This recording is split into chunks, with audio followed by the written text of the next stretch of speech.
What is the Monticelli trap in chess? And so let's go through the position right quick. And this trap is for the white pieces.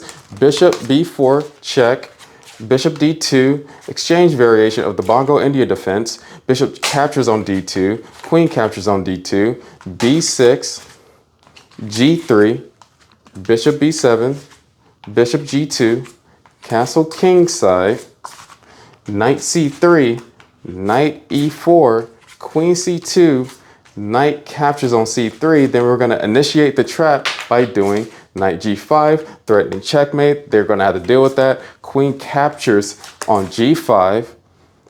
We get the bishop now on b7, threatening the rook. They're going to do knight c3. That's best move. We're going to capture the rook at a8. Then they're going to capture this pawn on e2 before they capture the bishop back. Queen captures on e2. Rook captures a8, and white gets a small advantage in this position.